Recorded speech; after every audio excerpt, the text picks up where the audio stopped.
Smart silage is a project about improving efficiency of silage making in Wales and reducing ensiling losses. So as part of the project, we've been producing silages during 2018, and here's an example of one of the silages we've produced. So project partners on the project are Pottinger and Volac and Genus. So Pottinger are machinery manufacturers, so their interest is to try to improve the efficiency of the silage making system using their machinery. And also we have Volac and Genus who produce silage inoculants that will improve efficiency and reduce losses.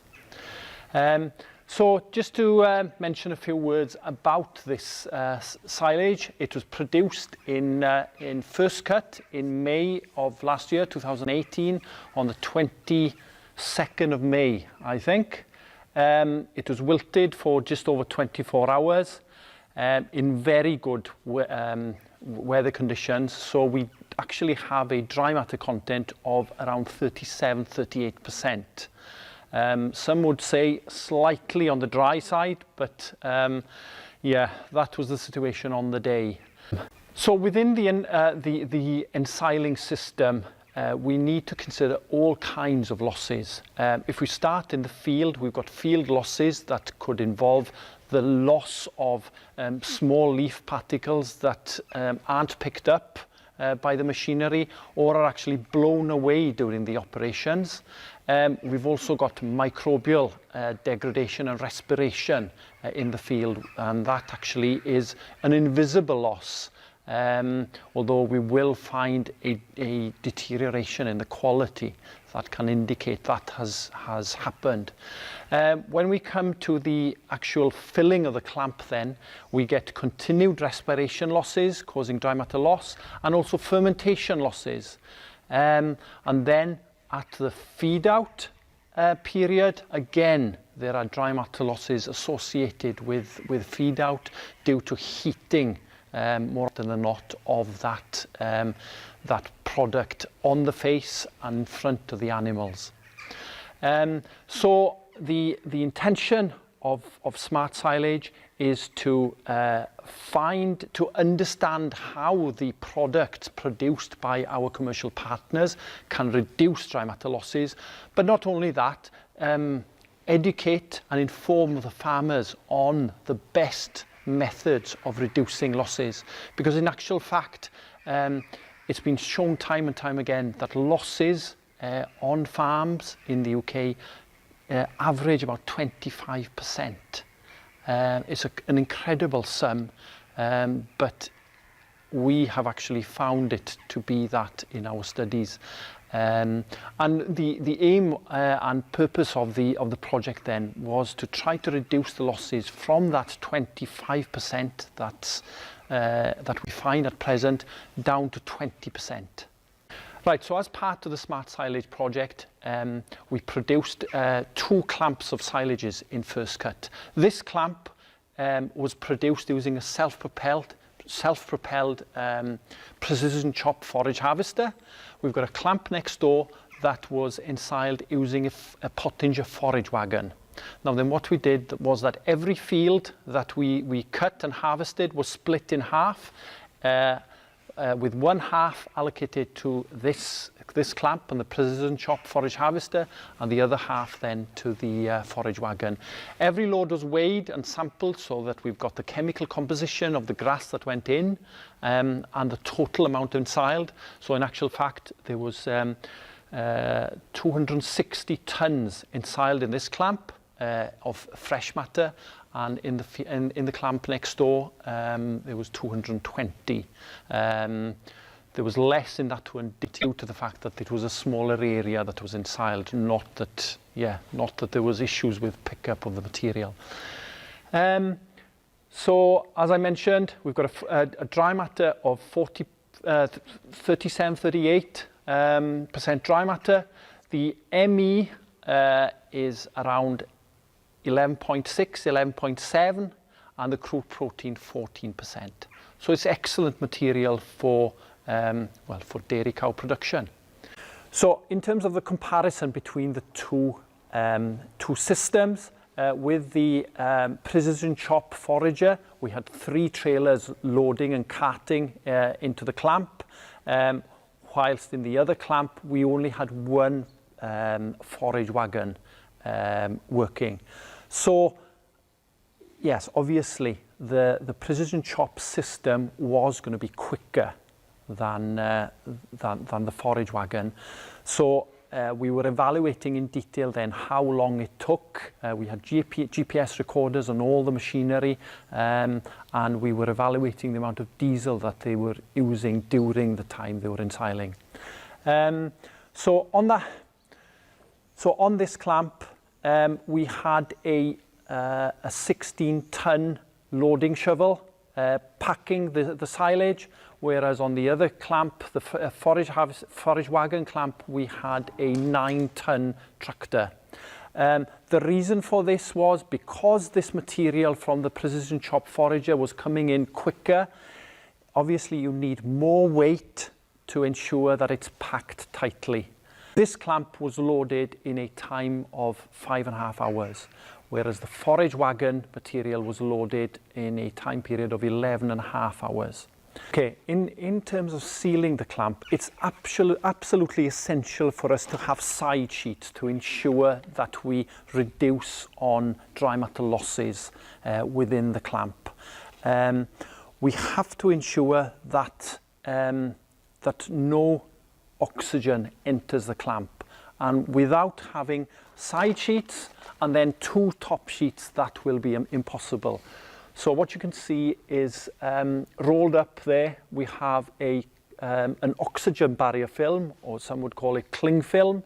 This is a very thin material that allows only a very little oxygen to penetrate through it.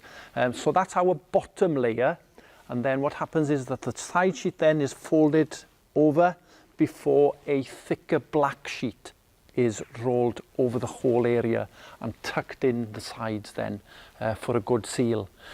To ensure then we have an even better seal, we have to have weight over the whole area of the clamp. So you can see that we've got tyres over the whole area, touching tyres, and these green sausages are important as well. We have these along the whole perimeter of the clamp, along the side of the walls, and more importantly along the front of the clamp as well. Now then, we've got to consider that the carbon dioxide that's produced during the fermentation process has to remain and stay within the mass of silage.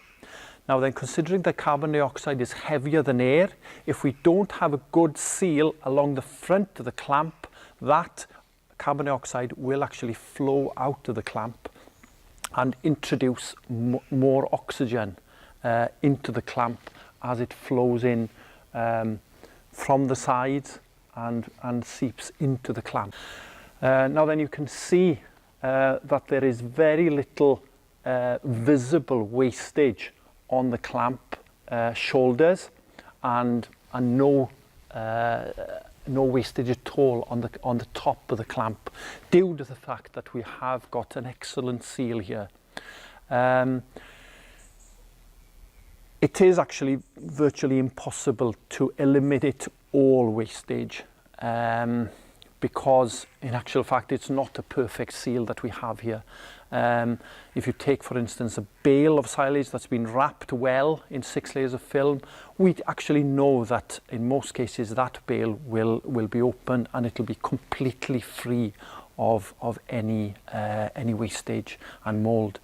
But in this case, you know, we don't have that perfect bond between the top layer, the side sheet, and the oxygen barrier film. They're not bonded together, and there is the likelihood of a little bit of oxygen penetrating in. But certainly a big improvement compared to only putting one single sheet on and no side sheet at all.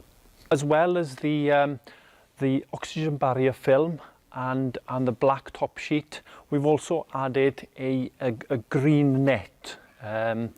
onto the surface. This gives us a little bit of additional weight, but more than anything it gives it some sort of some protection from especially from birds. If we had an outdoor clamp, there is a danger that birds can peck at the plastic and damage it, causing air to penetrate the clamp. As I mentioned, we've got a continuous cover of tyres over the whole area to weigh the sheet down. If we don't have that weight of the whole areas, any dips such as what we have there would mean that there would be a gap between the grass and the sheet above it, and that could give us a bellows effect and draw more air into the clamp. So what we've got to consider is that during feed out, we've got to minimize the amount of oxygen that enters the silo, because obviously that will cause deterioration, aerobic spoilage, and loss of quality and loss of dry matter. So in doing that, what we have to ensure is that we don't move the sheet back further than necessary. So this sheet has been moved back this morning for the next feed, and what we have is a continuous row of these green sausages weighing down the sheet, so there's no chance of any air penetrating under the sheet and into the main part of the silo at all times. As you can see on this clamp, we have a nice vertical face that's been cut using a sharp shear grab, so there's no areas of loose silage where air can penetrate into the silo. So as part of the Smart Silage project, we wanted to understand how much losses occurred in the different clamps and in different areas of the clamps as well. So on the day we were ensiling, we filled sandbags with a known weight of grass. So in actual fact, in total we had 36 sandbags buried within this clamp and the other, so 18 in each one. So they were buried. We had some buried deep in the center of the clamp, in that area, and some on the surface. They were retrieved 5 months later during September or October by digging down, because we knew reasonably well where they were, and then we weighed them and analysed the silage for its chemical composition. What we did find, although we didn't find any differences between the two clamps, we found that the dry matter loss that occurred in the lower bags, in the centre part of the clamp, we had a dry matter loss of 7.6%. On the surface, the dry matter loss was 12.4, if I remember correctly. So, well, obviously a significant difference between the bottom bags and the top bags. The reason for this, well, it's quite simply that the top bags are more exposed, in that closer to the surface there is a lower silage density. There's no weight on top of that to compress it down. So we have a silage in that situation that can easily be penetrated by air and oxygen. So there is going to be continuous deterioration of that silage during the storage period. So that's why it's so important to ensure that the clamp is as well sealed as possible, so that we lower the risk to this area at the top of the clamp. Obviously, there were other differences between the centre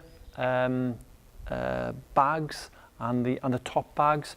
The chemical composition was different in terms of the acids produced and in terms of the microbiology as well. There was a lot more yeast in that surface material because there's oxygen there for them to live. In the absence of oxygen, those yeast will not survive. So that's why it's the top surface area that's most vulnerable in terms of aerobic deterioration, because there's oxygen there and because there is a population of yeast to start multiply and heat up and waste energy. So in terms of increasing the density of this 30 centimetre layer at the top surface of the clamp, ensuring that the material is well rolled before you put the sheet over the clamp is what will benefit it most.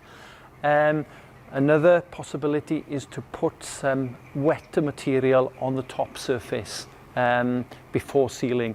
So ideally we need to wilt the silage up to a dry matter of 30%, but putting some material that's maybe between 20 and 25% dry matter on that top layer will be of benefit, because that material will be easier to consolidate, is naturally a bit heavier, and also it will be less prone to aerobic spoilage. In terms of other materials to put on top of the sheet to weigh it down, a lot of farmers would use some sort of bales, whether straw bales or actual large square or round silage bales even, on top of the clamp. There's also the alternatives of using mats on the clamp, which are slightly heavier than tyres, and even lorry tyre walls, which are a bit heavier than normal car tyres. Here we are in the clamp next door, which contains silage produced using a forage wagon. The forage wagon has fixed knives with 34 mil between them. So it won't chop the material quite as finely as the precision chop harvester, but obviously there is a cost saving. There's a lot, the power requirements to chop silage is high, and the forage wagon system then is a lot more economical. So we've calculated the costs involved in siling these two silages, and based on NAAC contractor costs, we've calculated that this material produced using the forage wagon cost £13.24 per tonne ensiled. On the other hand, the material next door, ensiled using the precision chop forager, cost £15.05 to ensile. So obviously not only that, it means that you've got a much smaller team of people involved in the ensiling process, and getting sufficient numbers of people involved in silaging can be difficult at times. So that brings an additional benefit. Yeah, so in my right hand we have the precision chop material, chopped to a shorter length than the forage wagon material. So in terms of clamp consolidation, a shorter chop length does make it easier to consolidate grass within the clamp. But by ensiling a young grass, a leafy crop, it's possible to consolidate forage wagon material very effectively. In this shed we have two groups of dairy cows, 130 on each side. The ones on my left are being fed the precision chop silage within a TMR, and the ones on my right then are getting the forage wagon material within a TMR. The two groups have been balanced, but within both groups we have a core group of 15 dairy cows from which we will measure their milk yields and milk constituents. We will also be looking at the effect on rumination. All these cows have got rumination collars on them, which measure the time period every day in which they're ruminating, as well as feeding, lying down, and it also measures activity. So we should get some detailed evaluation and understanding of what effect chop length has on rumination and cow health.